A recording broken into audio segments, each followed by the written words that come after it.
श्रीमद् सद्गुरु सरकार की जय। लाडली लाल की जय।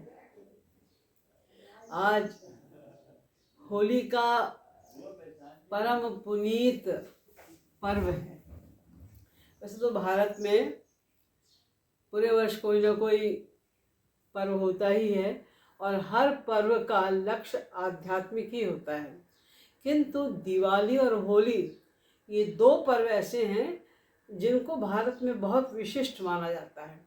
दीपावली प्रकाश का पर्व कहलाता है, अर्थात भगवान श्री राम जो हमारे आत्मा की आत्मा है, जो आनंद स्वरूप है, हमारा आनंद है, हमारा जीवन है, हमारा प्राण है, उनका स्मरण करना ही जीव का लक्ष्य है। उसी से हमारा अज्ञान रूपी अंधकार समाप्त होगा और हमें भगवत प्रकाश प्राप्त होगा। इस लक्ष्य से दिवाली मनाते हैं। किंतु जो होली का पर्व है ये तो प्रेम का पर्व है, भक्ति का पर्व है। होली का पर्व जब हम मनाते हैं बड़े उत्साह के साथ, बड़े आनंद के साथ मनाते हैं। आनंद का पर्व है। वैसे तो होली के विषय में कई कथाएं उपकथाएं प्रचलित हैं, लेकिन जो सबसे प्रमुख कथा है, जो सबसे प्रमुख बात है जिसके आधार पर हम होली को मनाते हैं, वो है भक्त शिरोमणि प्रहलाद का आख्यान। आप लोग जानते ही हैं कि हिरण्यकशिपु नाम का एक महान राक्षस था, राक्षसों का राजा था वो, नृशंस। उन्हीं के घर में भक्त शिरोमणि प्रहलाद का एक राजकुमार के रूप में जन्म हुआ। आप लोग सोचते होंगे कि इतने बड़े राक्षस के यहाँ एक इतने बड़े भक्त का जन्म क्यों हुआ? क्योंकि भक्त प्रहलाद एक योग भ्रष्ट संस्कारी भक्त थे। योग भ्रष्ट होने ये होता है कि जिसने पूर्व जन्म में ही अपनी भक्ति को पूर्ण कर लिया हो, किंतु थोड़ी सी कसर रह गई हो, माया निवृत्ति न हो पाई हो, तो ऐसा जो भक्त है वो पुनः जन्म लेता है। जो थोड़ा सा शेष रह गया है भक्ति का भाग, माया निवृत्ति के लिए, उसे पूर्ण करने के लिए। तो भक्त प्रहलाद की भक्ति तो पूर्व जन्म में ही ऑलमोस्ट पूर्ण हो चुकी थी। वो थोड़ी सी जो बाकी थी उसी के लिए उनका पुनर्जन्म हुआ था। तो इतने बड़े भक्त ने हिरण्यकशिपु जैसे महान राक्षसों के राजा के घर में, जो इतना शक्तिशाली था कि सारी पृथ्वी के लोग उसे भयभीत रहते थे, उनके घर में जन्म लिया। क्योंकि ऐसे भक्त तो प्रायः किसी भक्त परिवार में, किसी अच्छे परिवार में जन्म लेते हैं। लेकिन हर चीज का कोई ना कोई कारण होता है। क्योंकि प्रहलाद जी के द्वारा भक्ति के प्रमुख सिद्धांतों का प्रचार प्रसार होना था, इसीलिए भगवान ने ऐसी लीला की कि वे हिरण्यकशिपु जैसे महान राक्षस के घर में जन्म लेकर आए। क्यों? क्योंकि अगर भक्त प्रहलाद किसी साधारण भक्त परिवार में जन्म लेते तो जो उनकी फिलॉसफी थी, जो उन्होंने हमें ज्ञान दिया, वो सीमित रह जाता। लेकिन जो हिरण्यकशिपु थे, वस्तुतः तो वो भगवान श्री कृष्ण के पार्षद थे, परिकर थे। वो अनादिकाल से भगवान के दरबान थे, कुछ साधारण नहीं थे। लेकिन सनकादिक परमहंसों के श्रापवश वो 3 जन्मों के लिए राक्षस बन गए थे और उनको ये अभिशाप था कि वो भगवान के कट्टर विरोधी के रूप में राक्षस रूप में जन्म लेंगे। तो थे तो वो पार्षद, लेकिन वो श्रापवश एक विरोधी राक्षस के रूप में उत्पन्न हुए थे। तो क्योंकि वो बहुत प्रसिद्ध थे, सारी पृथ्वी उनसे डरती थी, लोग डरते थे उनसे, तो वहाँ जन्म लिया जब भक्त प्रहलाद ने, तो वो उनका जो ज्ञान था वो अधिक पॉपुलर हो गया, लोगों ने जाना। क्यों? क्योंकि जब उनका जन्म हुआ एक ऐसे परिवार में जो भगवान का घोर विरोधी है और वो भगवान के अनन्य भक्त हैं, तो जब उन्होंने भक्ति की बात की तो ये बात सर्वत्र फैली, उनको इतना कष्ट भी दिया गया सब कुछ, लेकिन फिर भी वो अपनी श्री कृष्ण भक्ति करते रहे।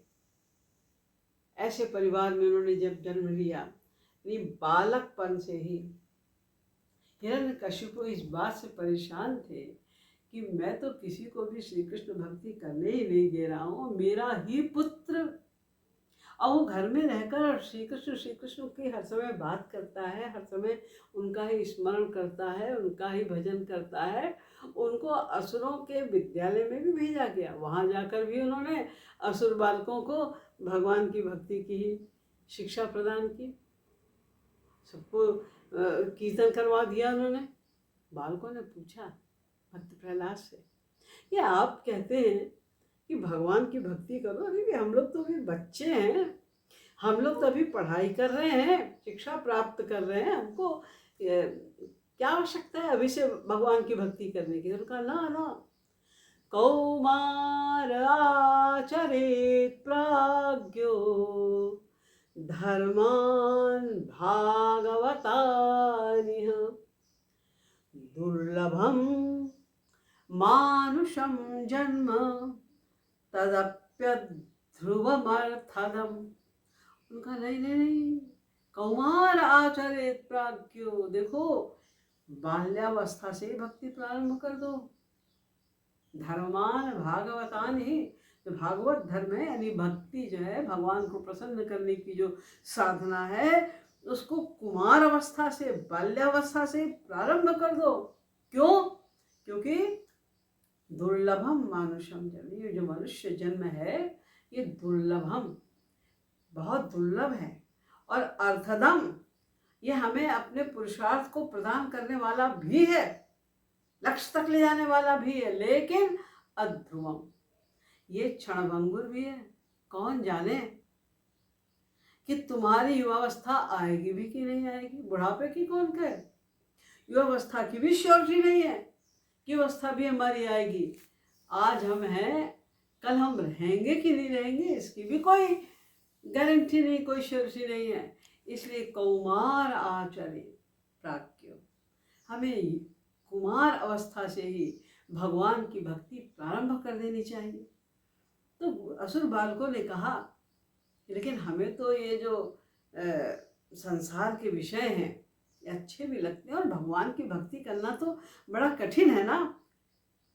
तो कठिन, भगवान की भक्ति में भला क्या कठिनता है? क्यों? कि कोटि प्रयासो सुरबाल का हरे रूपासने स्वे हृदि छिद्र वत्सतः स्वस्यात्मनः सख्युरशेष देहिनां सर्वात्मना किं विषयोपपादनैः।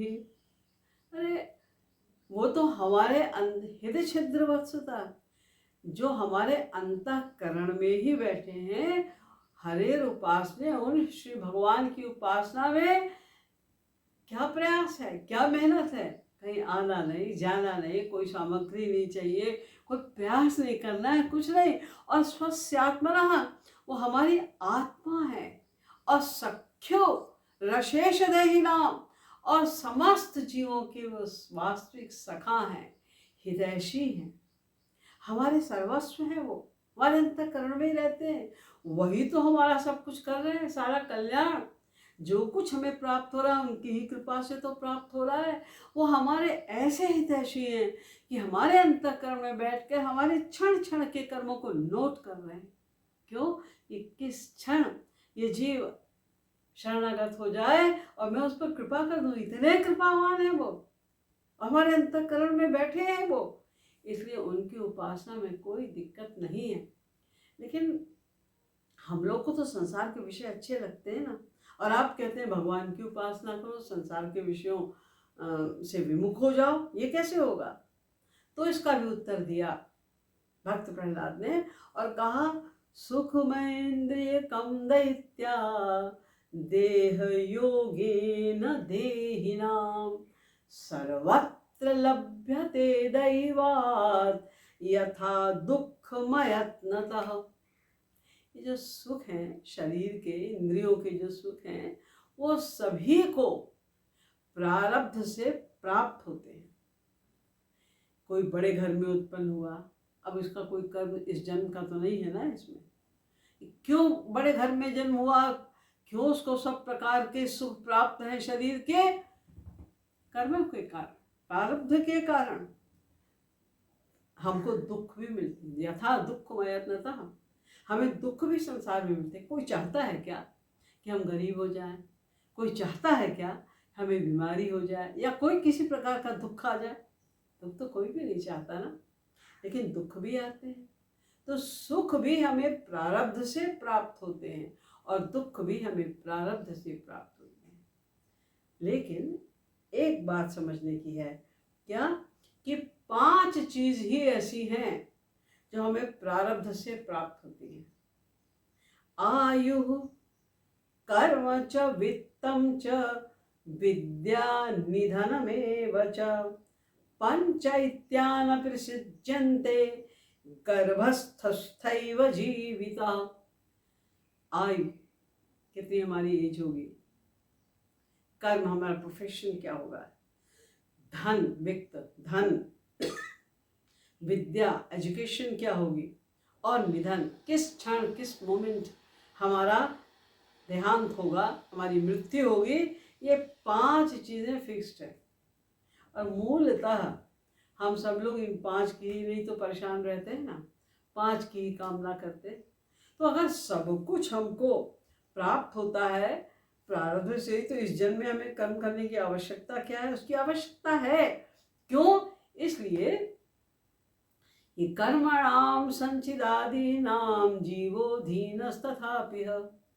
यद्यपि जो संचित कर्म है, प्रारब्ध कर्म है हमारे, हम उसके तो अधीन हैं। ये 5 चीज़ें, इसमें हम कोई चेंज नहीं ला सकते। वो तो हमें 5 चीज़ें हमें अपने प्रारब्ध के अनुसार मिलेंगी ही, लेकिन स्वतंत्र क्रियमाणे मयि कृता भागवता विदा। स्वतंत्र क्रियमाणे मयि, हर जीव क्रियमाण कर्म करने के लिए स्वतंत्र है। यानी इस समय तुम्हारी ये जो वर्तमान परिस्थितियां हैं, जो वर्तमान वातावरण है, उसके अनुसार तुम्हें क्या करना है। यानी भक्ति वगैरह तुम्हें करनी है, अच्छे कर्म करने हैं, बुरे कर्म करने हैं, क्रियमाण कर्म, इन 5 के अलावा जो भी कर्म तुम करना चाहो, स्वतंत्र क्रियमाणे वही कृतो भगवता विदा। भगवान ने हमें बाकी सब काम करने के लिए फ्री छोड़ दिया है। तो ये जो बच्चों के द्वारा, असुर बालकों के द्वारा जो उन्होंने हमें भक्ति का ज्ञान दिया, और इन्हीं प्रहलाद ने नवधा भक्ति का प्रचारण भी प्रहलाद ने ही किया है। 9 प्रकार से हम भगवान की भक्ति कर सकते हैं।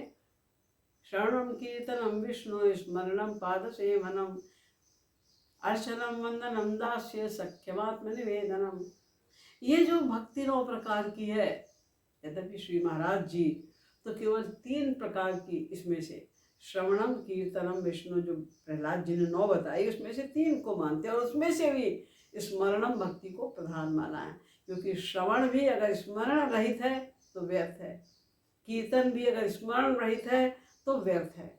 इसलिए स्मरण भक्ति को महाराज जी ने प्राधान्य दिया है। और इन्होंने कहा है कि स्मरणम, इन्होंने भी यही कहा है, स्मरण तो है, हम 9 प्रकार से अपने मन को भगवान में लगा सकते हैं, ये इनका तात्पर्य। तो जो ये जो भक्ति का हमें संदेश दिया है, और देखिए भक्ति में नैरंतर्य होना चाहिए, अनन्यता होनी चाहिए, दीनता होनी चाहिए।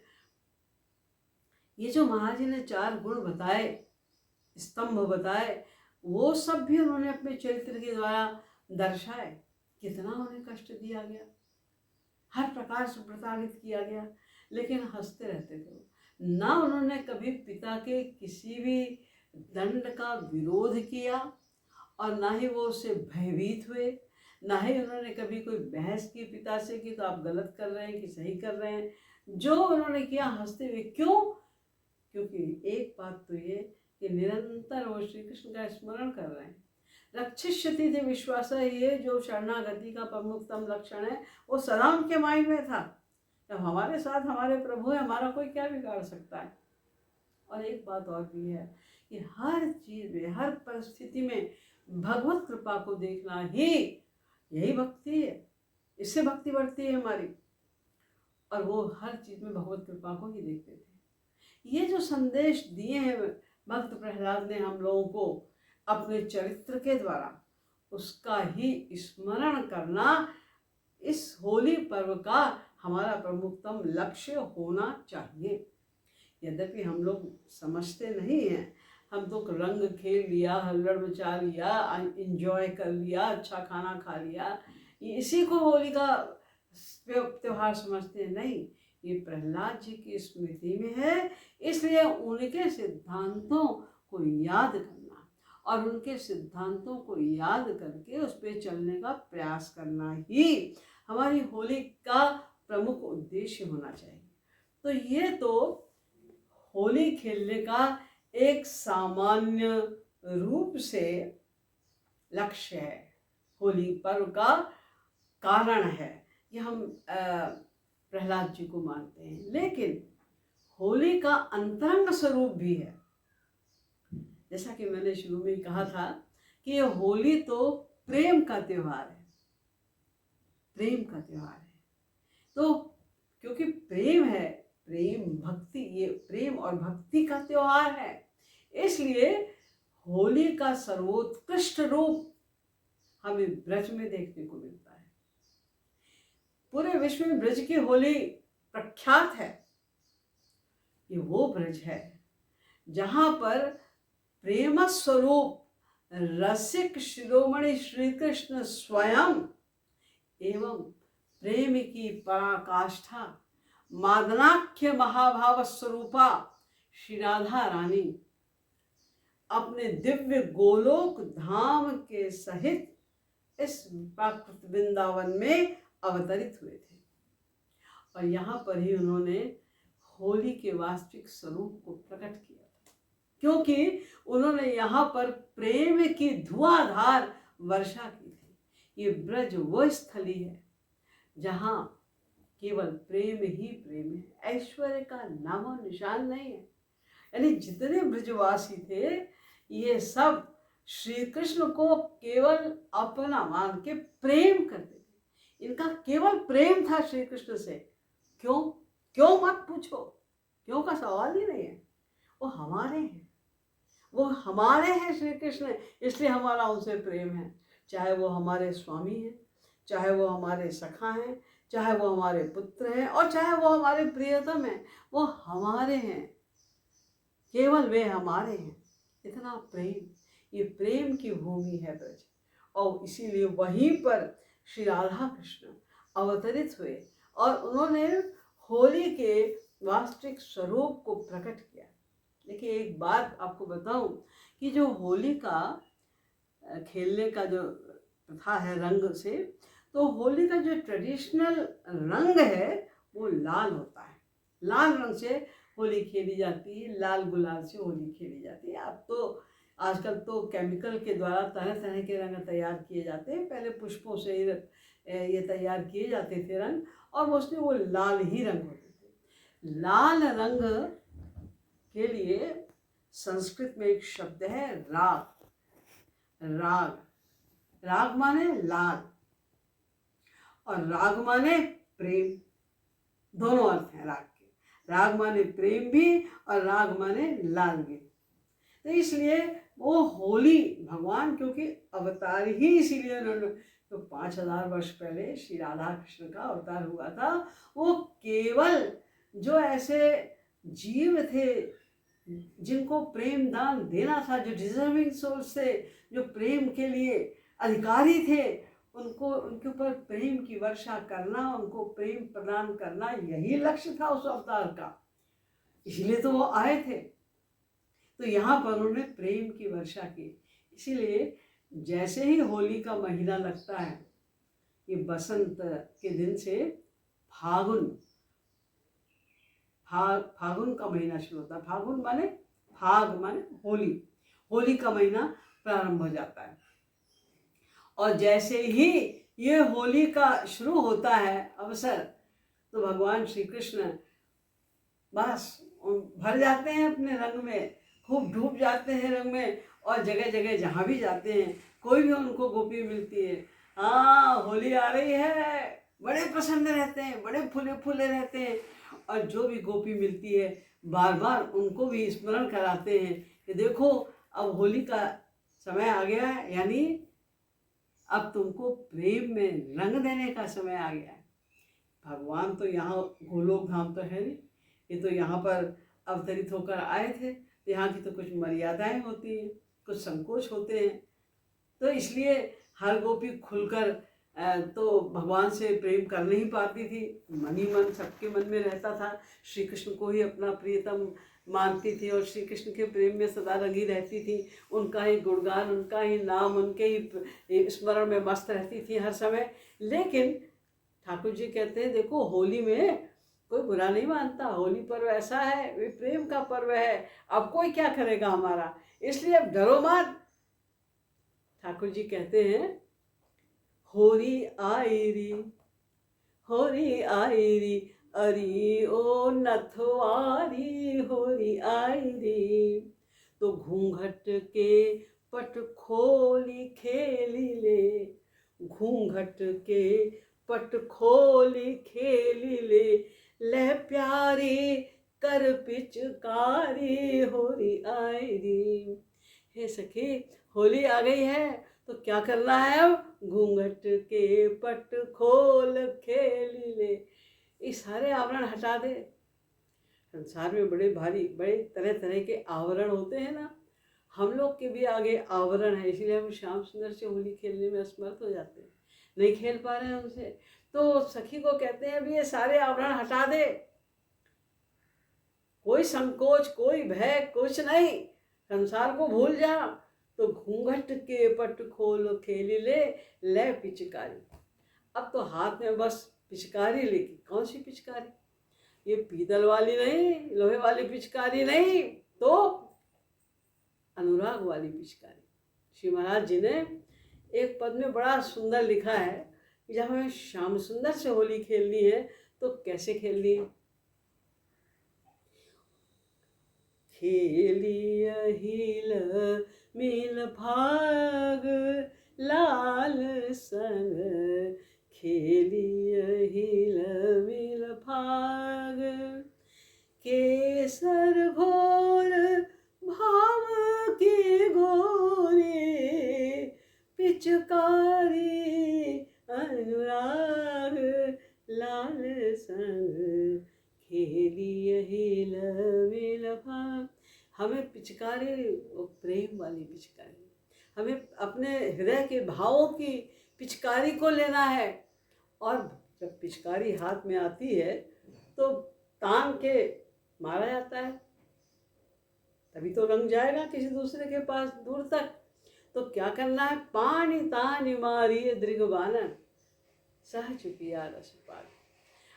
आंखों में प्रेम भर के उनके ऊपर वो अपने हृदय की पिचकारी को मार दे, कस के पानी तान कर मार दे उनके ऊपर, प्रेम का रंग छोड़ दे उनको।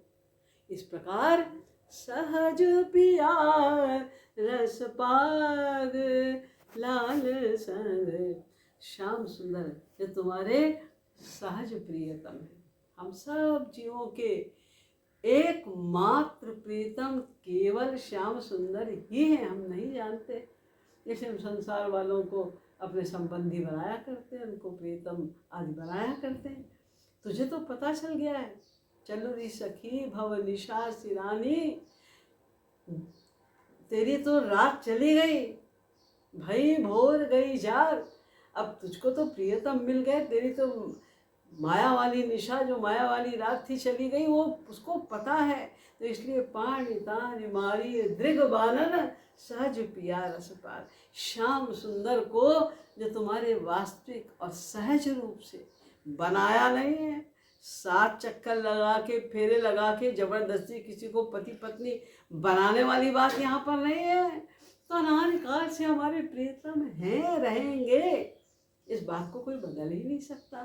तो सहज पिया, अब तो तुम्हें अपने श्याम सुंदर, अपने प्रियतम की प्राप्ति हो गई है, तो उनको रंग से सराबोर कर दें।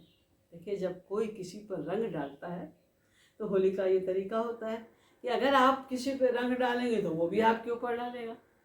तो जब तू उनके ऊपर रंग डालेगी तो श्याम सुंदर भी तेरे ऊपर रंग डालेंगे, और जब श्याम सुंदर तेरे ऊपर रंग डालेंगे तो वे भी तुझे भीतर से बाहर तक पूरा सराबोर कर देंगे। तो रति रस रंग सरबोरी गोरी, रति रस रंग, श्याम सुंदर तुझे प्रेम के रंग से पूरी तरह सराबोर कर देंगे। लाखों अपनों बड़ भार, तुझे अपने भाग्य पे कितना गर्व होगा उस टाइम पर। श्याम सुंदर जो हमारे सहज प्रीतम है, आज उन्होंने रंग से हमें सराबोर कर दिया है। तो सराबोर करने के लिए तेरे अंदर वो उनको आना पड़ेगा। भगवान आँखों के माध्यम से प्रवेश करते हैं सीधे, और फिर हृदय को चुरा के भाग जाते हैं। तो जब वो अंदर आए, भागने मत देना। तो इवी कृपालु करियुर पटबंदी, जब वो अंदर आ जाए तो बस अपने हृदय के दरवाजे को बंद कर देना, यानी अपने अंतःकरण में उनको सदा सदा के लिए बंद कर लेना। और करुणे जय अमर सुहाग, इस प्रकार तेरा सुहाग अमर हो जाएगा सदा सदा के लिए। ये असली होली है।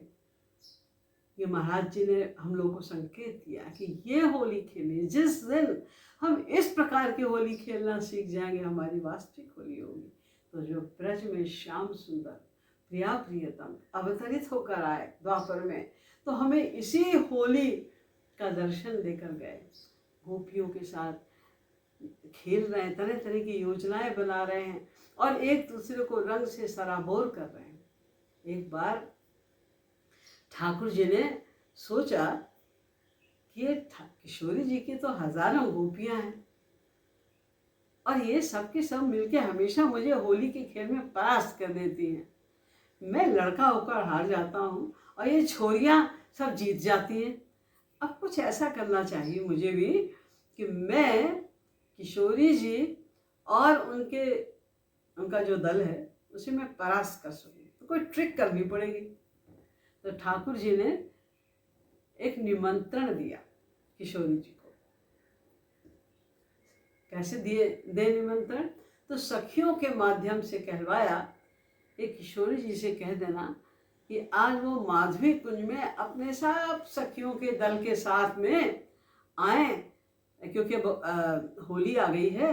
तो हमने उनको ऐसे ही आमंत्रित किया है, जैसे कोई किसी को बुलाता है ना, आज भाई आ जाना हमारे यहाँ टी पार्टी है, कॉफ़ी पार्टी है। ऐसे इस ढंग से उन्होंने ठाकुर जी ने कि हमने किशोरी जी को हम ऐसे ही बुला रहे हैं आज, क्योंकि अब होली का फागुन का महीना आ गया है। तो गोपियाँ जाती हैं किशोरी जी के पास। माधव संग माधव आयो रे, एक माधव का होता है अर्थ बसंत, और एक माधव श्याम सुंदर। तो बसंत आया तो श्याम सुंदर में भी जोश आ गया। अब उनका तो टाइम आ गया ना प्रेम वाला, अब तो प्रेम बरसाना है, जिसलिए वो आए थे उसका समय उनका आ गया, तो बड़े उत्साह में है। इसलिए ठाकुर जी ने प्लान किया है। तो माधव संग माधव आयो रे, चलू माधवी माधव संग माधव, चलू माधवी सखियन संग माधव, माधवी कुंज बुलायो रे, माधव संग माधव आयुरी। तो वो कह रही है, हे माधवी, यानी हे श्री राधा रानी, माधव ने आज माधवी कुंज में आपको सब सखियों के साथ बुलाया है, तो चलो हम लोग आज सब कोई माधवी कुंज चलें। किशोर जी कहती हैं, अरे मैं उनको अच्छी प्रकार से जानती हूँ, ऐसे नहीं बुलाया होगा। तो किशोर जी कहती हैं, कहा माधवी हम जानत माधव, मैं माधव को अच्छी प्रकार से जानती हूँ। कुंजन फाग रचायोरी, उसने, मुझे ऐसा लगता है कि उसने आज हम लोग को होली के खेल में प्रयास करने के लिए कुंज में फाग रचाया होगा। और हम लोग को तो बताया नहीं, हम तो चले जाएंगे कि आज पार्टी है हमारी, और वो हमको रंग से सराबोर कर देगा, हम लोग हार के चले जाएंगे। तो ऐसे नहीं जाना है हमको। अलीगन छलन चाहत सो छलिया, वो अलीगन हम सब सखियों के समूह को छलना चाहता है। याते अस जनी जायोरी, इसलिए ऐसे मत जाना। तो कैसे जाए, पूरी तैयारी के साथ जाओ, हमें भी तैयारी करनी चाहिए। तो कैसे तैयारी करें, देखो, क्योंकि उसने बताया नहीं है ना कि आज हम होली खेलने के लिए बुला रहे हैं, इसलिए हमको भी चुपके चुपके अपनी होली की तैयारी करनी है। तो किशोर जी इंस्ट्रक्शंस दे रही है कि सब ब्रज नारिन लै पिचकारिन, सब ब्रज नारिन लै पिचकारिन, कंचुकी माही धुरायुरी। सबके साथ में एक एक पिचकारी होनी चाहिए, और अपने ब्लाउज में उसको छुपा के रखना, पता ना चलने पाए कि तुम्हारे पास में पिचकारी है। और फिर उसके बाद कुछ गोपियां हमारे साथ चलेंगी आगे आगे, तो कनक कटोरिन भारी भारी रोरिन, कुछ कनक कटोरी ले लेना और उसमें खूब अच्छे से गुलाल भर देना। अगर गुलाल देख ले गए तो समझ जाएंगे वो ये होली, नहीं, गुलाल भरना फूलन, उसको ऊपर से ता पर कुसुम सजायोरी, उसको ऊपर से फूल रख देना अच्छे से, वो समझेगा कि हम लोग के स्वागत में, हमारे स्वागत में ये सब फूल लेकर आए हैं। वो खुश हो जाएंगे। ये सब देखो, गिफ्ट लेके कोई जाता है जब किसी के यहाँ पार्टी में जाता है, तो सखियाँ भी उनको किशोर जी सजेस्ट कर रही है कि तुम लोग उसमें ऊपर से फूल, अच्छे अच्छे सुंदर सुंदर फूल लेके जाना। और कुछ गोपियाँ कुंजों में छिप जाना और साथ में रंगों की गगरी ले जाना, रंग भर के कुछ घड़े ले जाना और उसको लेकर कुंजों में छुप जाना। तो जब हम लोग जाएंगे पहली बार तो देखेगा, हाँ ये तो कुछ नहीं लाई है साथ में, खाली फूल के कटोरे लाई है बेचारी। और वो इसके पहले कि वो हमारे ऊपर धावा बोले, होली का प्रारंभ करे, तो हम लोग सब एक साथ मिल जाना, कोई गुलाल डालना उनके ऊपर, कोई उनके ऊपर रंग डालना, कोई उनको कहीं से पकड़ लेना, कोई कहीं, कोई उनको उनके पैर को पकड़ लेना, कोई उनके हाथ को पकड़ लेना, कोई उनकी कमर से पकड़ लेना, और फिर ऐसा करके बांधे लाले ही ढिगलायोरी, फिर मेरे पास तुम उनको लेकर आना। तो उनकी जो हेकड़ी है ना, हर बार होली में अपना जीत दिखा देते हैं, वो सब उनकी हेकड़ी निकल जाएगी। इस प्रकार करना। तो गोपियाँ समझ गई और वहाँ पर जाकर इसी प्रकार से ठाकुर जी पे एकदम धावा बोला। ठाकुर जी घबरा गए, अरे हम तो समझ रहे थे हम ही बड़े चालाक हैं, हम अपने सखाओं के साथ यहाँ पर तैयार हैं, ये तो इनका तो बहुत बड़ी जमात, ये तो पूरी तैयारी के साथ यहाँ पर आ गई, अब क्या करें। तो फिर ठाकुर जी को बांध के और उनको फिर पुनी बनाए होली को भड़ुआ, उनको होली का भड़ुआ बना देना। भड़ुआ मैंने, आप जानते हैं क्या होता है होली पर, अब तो नहीं होता है इतना, एक व्यक्ति को होली का भड़ुआ यानी मजाक, होली का मजाक बनाया जाता है, उसको उटपटांग ढंग से, बहुत ही हास्यास्पद ढंग से सजाना, सजा के उसको गधे पर बैठा देना और फिर उसको सारे में घुमाना। इस तरह से जब किसी का मजाक उड़ाया जाता है तो ऐसे व्यक्ति को होली का भड़ुआ कहा जाता है। तो उनको होली का भड़ुआ बनाओ। तो किशोर जी कहने लगे कि उसको सजा के उनको लहंगा चुन्नी पहना देना, उनका पूरा श्रृंगार कर देना, 16 श्रृंगार कर देना, उनको एक सुंदर सी स्त्री बना देना, और फिर उसको घर घर जाए दिखाए, और ही फिर उनको घर घर जाके उनके दिखाना भी। जैसे कोई नई वधू आती है ना, तो लोग देखते हैं तो कुछ गिफ्ट भी देते हैं, तो चलो कुछ इनकम भी हो जाएगी, तो उनको दिखा देना घर घर जाके ठाकुर जी को। तो सबने उनको सजा दिया किशोरी। एक तो ठाकुर जी अनंत कोटि कंदर्प के सौंदर्य को लजाने वाले ऑलरेडी, फिर जब उनको 16 वर्ष की नई नवेली बना दिया गया, तो आप सोच सकते हैं कि उनकी क्या सुंदरता होगी, क्या उनका आकर्षण होगा, क्या ब्यूटी होगी उनकी। तो उनको सजा के, और सारी सखियाँ फिर उसके बाद फिर मजाक करने लगी, उनका परिहास करने लगी। क्या परिहास? सब नाच रही है, गा रही हैं, क्योंकि उनको तो पकड़ा हुआ, तो बेचारे कहीं जा नहीं सकते आज। तो सखियाँ चिढ़ा चिढ़ा के बोल रही है, यह छोरा है, यह छोरा है सखी, यह छोरी है, यह छोरा है। ये सखी, ये क्या है, कौन है, ये छोरी है कि छोरा है? एक सखी कहती है, या को लखी श्रृंगार लगत असी, या को लखी श्रृंगार लगत अस, मानहु नवल किशोरी है, यह छोरी है।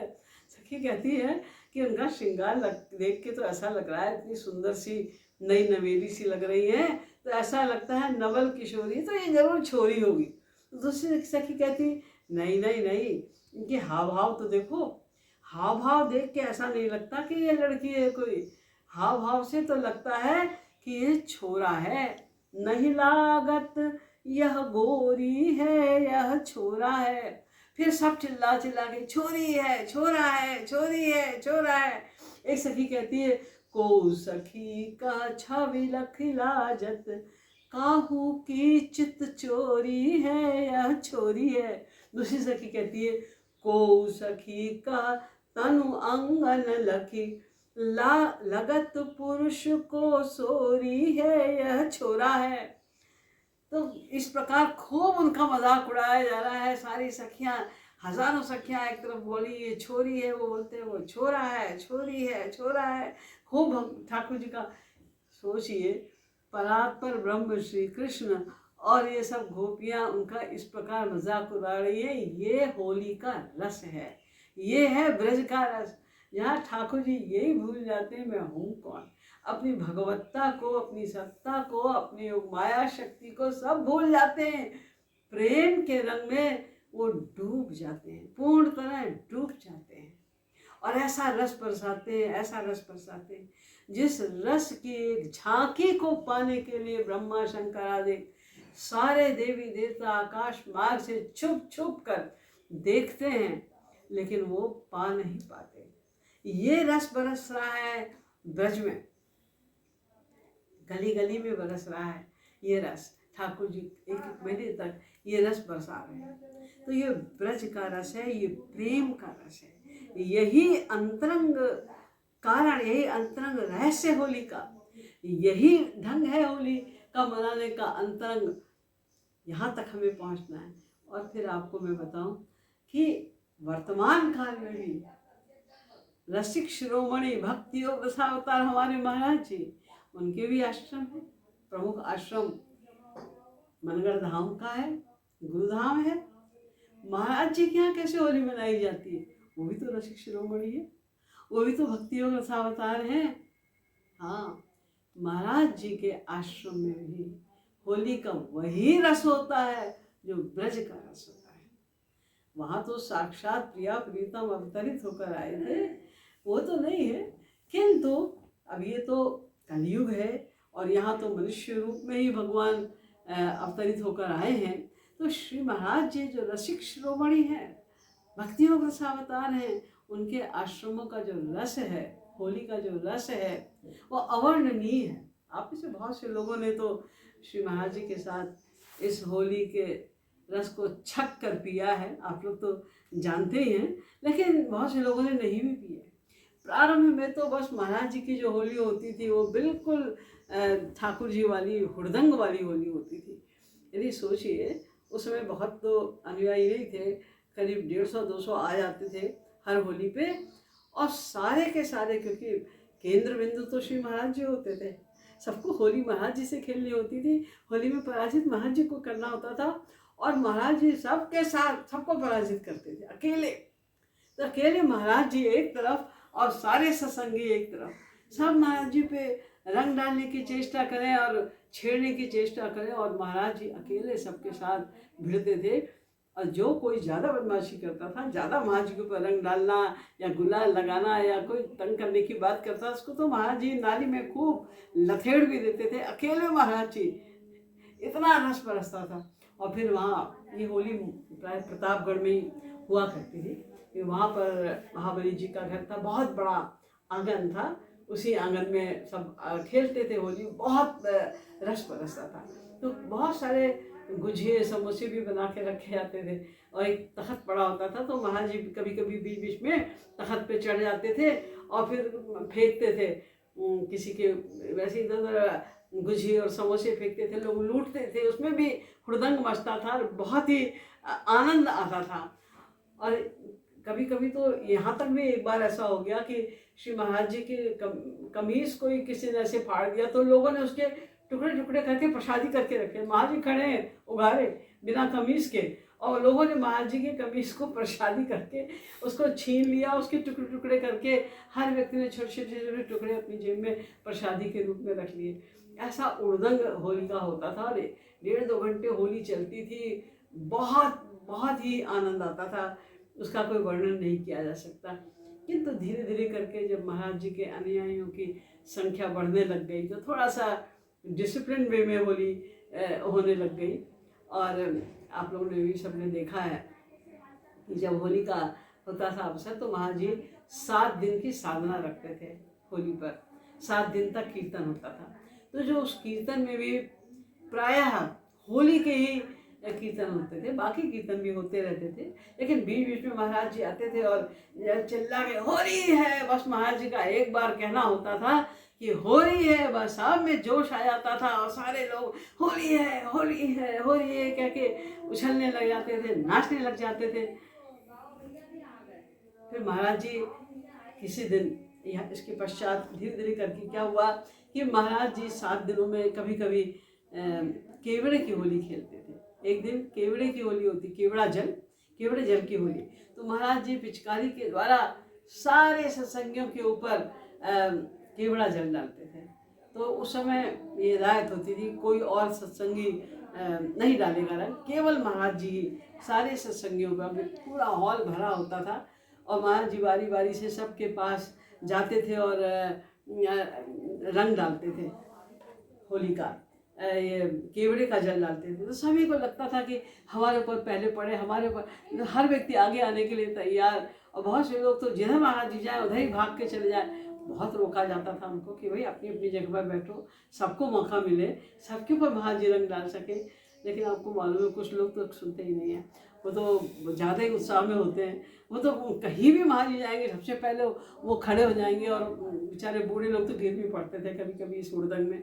बहुत नियम बनाए गए, बहुत तरह के, लेकिन फिर भी बहुत इतना रस इतना आता था।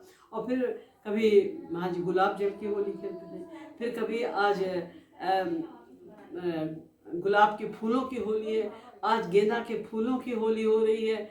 इस प्रकार महाराज जी 7 दिन तक कुछ ना कुछ ऐसा ऐसा रस बरसाते थे, ऐसा रस बरसाते थे कि आप उसकी कल्पना भी नहीं कर सकते थे।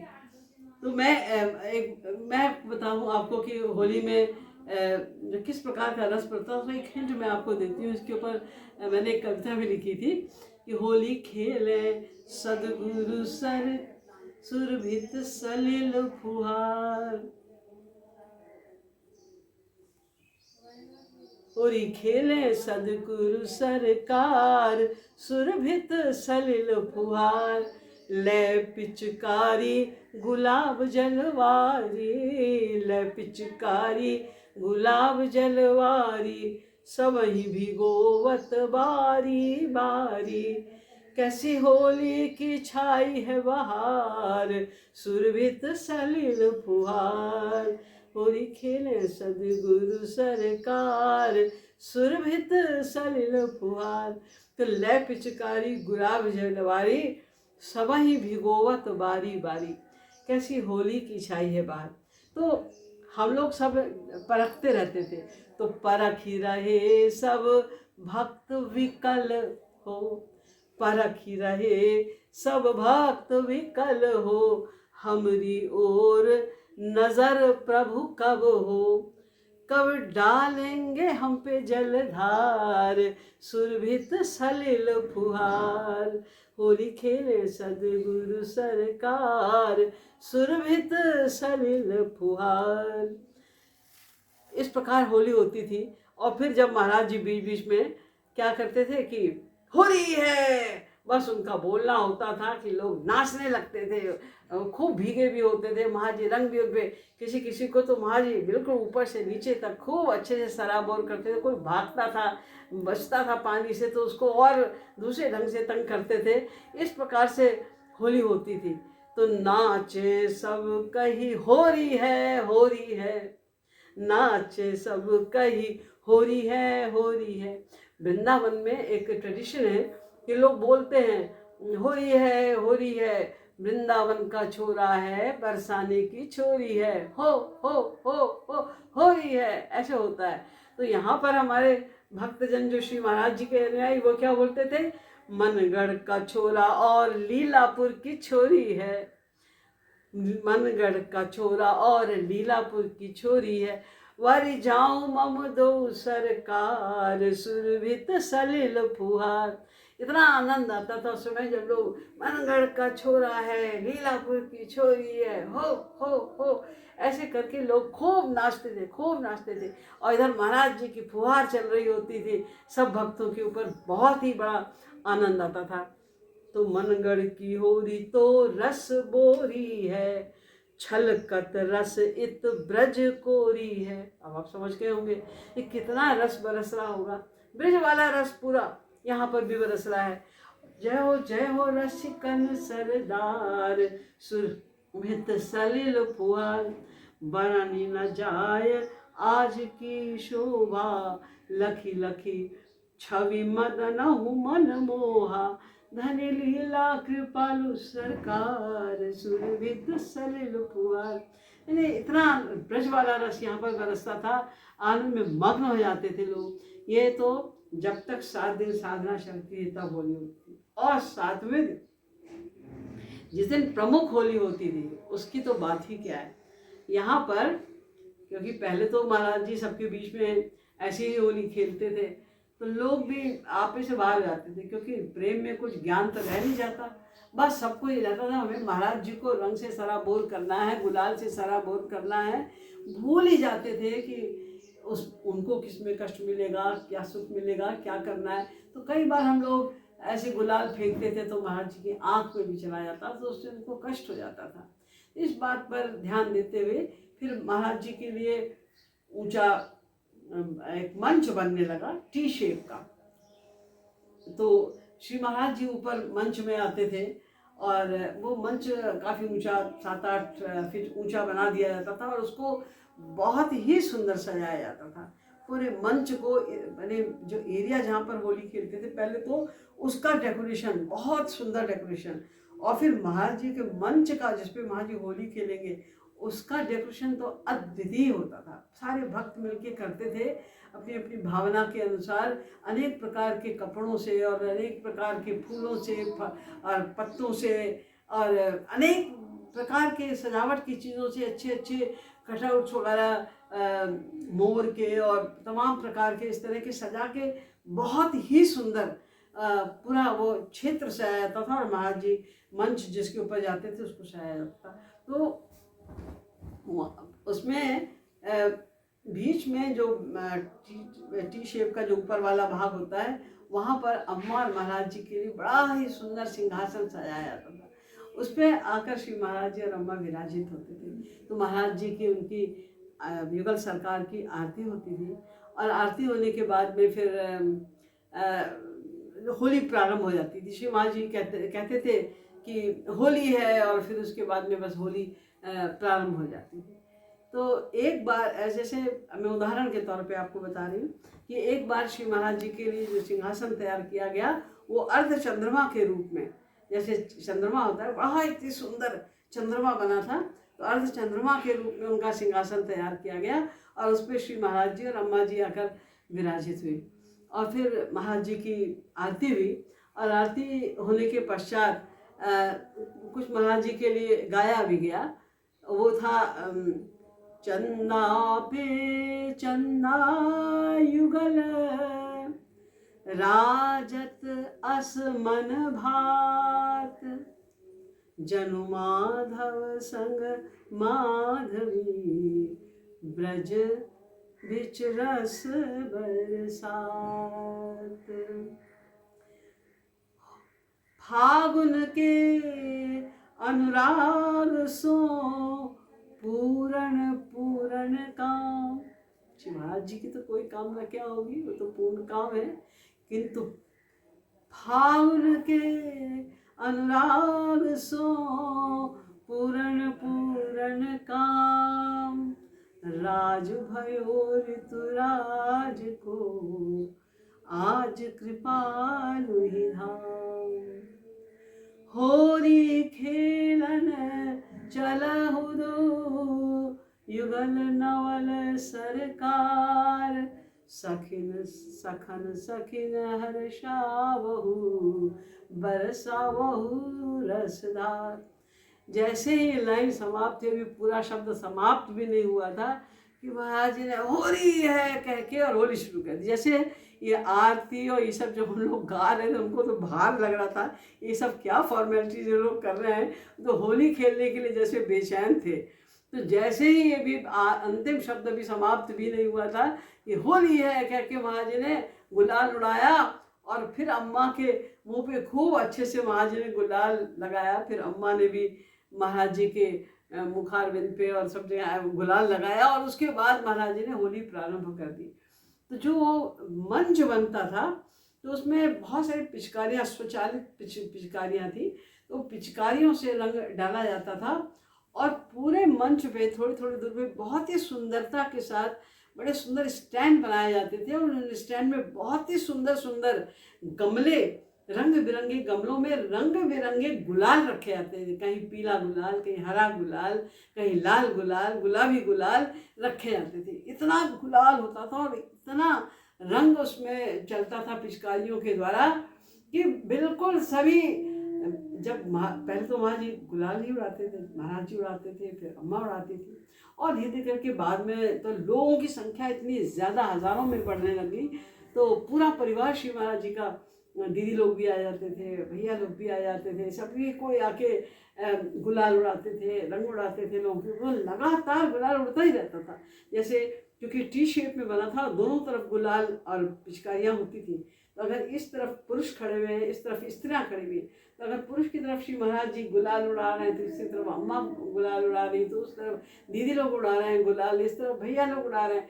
जहाँ तरफ इतने गुलाल के जैसे बादल से लेके छाए थे और कई बार ऐसा होता हम लोग को दिखाई भी नहीं देता, इतना गुलाल उड़ जाता था कि हम लोग को दिखाई भी नहीं देता था कहाँ है क्या कौन है। आँख खोल ही नहीं सकते थे क्योंकि गुलाल घुस जाता था अगर आँख खोलते थे। लेकिन इतना रस बरसता था क्योंकि पीछे से सब बहुत सारे कुछ सत्संगी थे, वो गाते रहते थे होली की। महाराज जी की एक से बढ़िया सुंदर सुंदर पद हैं, वो गाया करते थे। पीछे से वो पद भी चल रहे हैं और फिर सब होली है और जय हो, सब नहीं जयकार भी हो रही है, होली भी हो रही है, पद भी हो रहे हैं।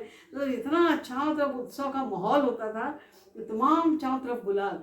और फिर उसके बाद में होली का रंग चल जाता था चारों तरफ। कभी इधर अम्मा है तो इधर श्री महाराज जी है, तो बदल बदल के कभी अम्मा इधर आती, कभी इधर आती, महाराज जी कभी इधर चले जाते, कभी इधर चले जाते, कभी इधर। और हर व्यक्ति बस व्याकुल रहता था कि महाराज जी हमारे ऊपर रंग डालें, अम्मा हमारे ऊपर रंग डालें।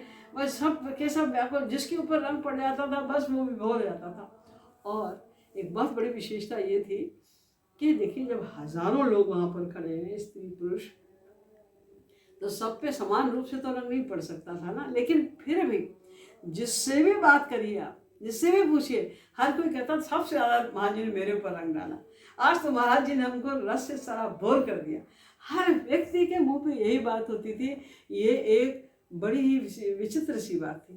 तो इस प्रकार से खूब रस बरसता था। श्री महाराज जी ने एक पद लिखा है, वो तो ब्रज की होली के लिए है वैसे, ये है गए लाल ही लाल सखी सब, है गए लाल ही लाल, ऐसो रंग चलो पिचकारी ना, ऐसो रंग चलो पिचकारी ना, ऐसो उड़ो गुलाल सखी सब, है गए लाल ही लाल।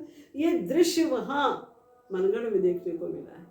हम लोग क्या जाने, जब ठाकुर जी आए थे, जब किशोरी जी आए थे तो कैसा रंग उड़ा था, क्या गुलाल कि क्या कैसे बादल छा गए थे गुलाल के, हमें नहीं पता। कि हमने यहाँ पर प्रत्यक्ष देखा, लाली लाल लाल भय लाल हूँ, लाल भई ब्रज बाल सखी सब, है गए लाल ही लाल, तरुवर लाल लाल भय सरवर, शुक बाल मराल सखी सब, है गए लाल ही लाल। बाहर लाल, देखिए मेन बात ये कि बाहर लाल कृपालु फाग को, बाहर लाल कृपालु फाग को, भीतर लाल गोपाल सखी सब, है गए लाल ही लाल। लाल लाल बादल, चारों तरफ रंगों के बादल उड़ रहे थे उस समय, और सब लाल लाल हो गए थे, खुशी से सब पागल हो रहे थे। तो क्योंकि श्री महाराज जी स्वयं होली खेल रहे, अम्मा जी स्वयं होली खेल रही हैं, अपने परिवार के साथ में होली खेल रहे हैं, तो इसलिए क्या हुआ कि बाहर से तो सब लाल लाल हो ही गए, रंग में रंजित हो ही गए, लेकिन भीतर से जो प्रेम बढ़ा, भीतर लाल गोपाल, बस वो प्रमुख बात है। वहाँ जी उसी प्रेम को देने के लिए, उसी प्रेम की वर्षा करने के लिए, हम लोग को सबको उस प्रेम से तृप्त करने के लिए होली का त्यौहार बड़े ही जोश के साथ में, बड़े खुशियों के साथ में मनाते थे। शाम को भी जब सब आंगन में बैठते थे, उसको हम लोग रंगीली सभा कहते थे। रंगीली सभा में वहाँ जी बैठते थे और खूब होली के पद जोरदार उसमें होते थे, एक और कुछ बात ही नहीं होती थी, और उसमें भी सब खूब नाचते रहते थे, गाते रहते थे, आनंद की बौछार मतलब होती ही रहती थी वहाँ पर।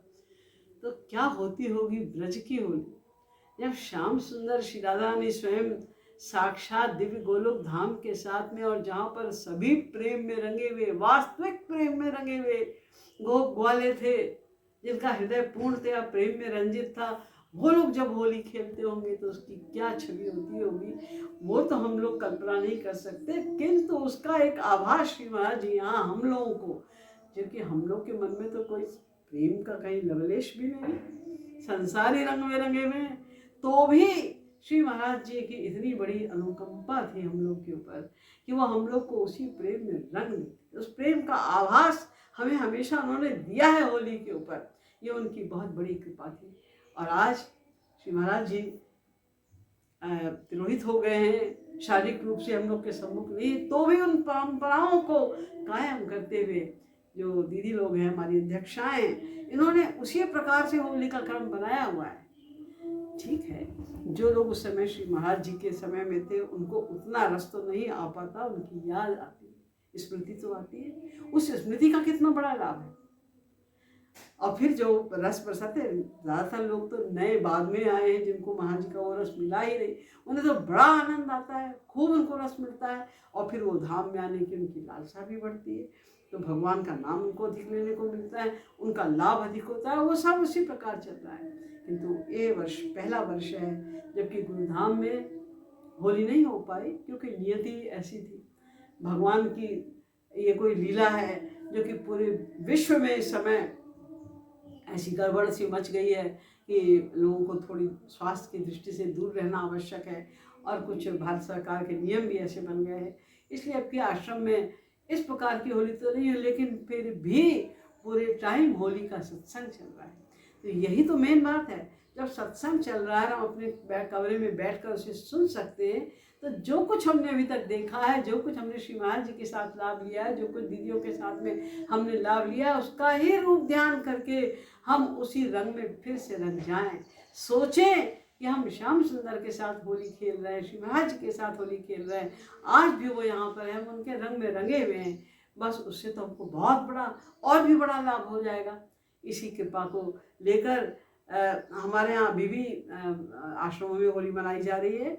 और यही होली का सार है जो मैंने आपको बताया कि एक तो सामान्य रूप से सबके लिए है कि आप भक्ति करिए, ये संदेश प्रहलाद का याद रखिए। दूसरे ब्रज की जो प्रेममयी होली है, और तीसरे श्री महाराज जी की कृपा से प्राप्त जो हम लोग की होली है, उसका बार बार स्मरण करिए, बार बार सोचिए आप श्री महाराज जी के साथ अभी भी हैं और उनके साथ होली खेल रहे हैं, वो आपको प्रेम के रंग में रंग रहे हैं, सराबोर कर रहे हैं।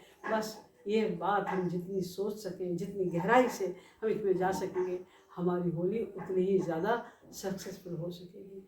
बोलिए श्रीमद सतगुरु सरकार की जय, लाडली लाल की जय। जय जय श्री राधे, जय जय श्री राधे, जय जय श्री राधे।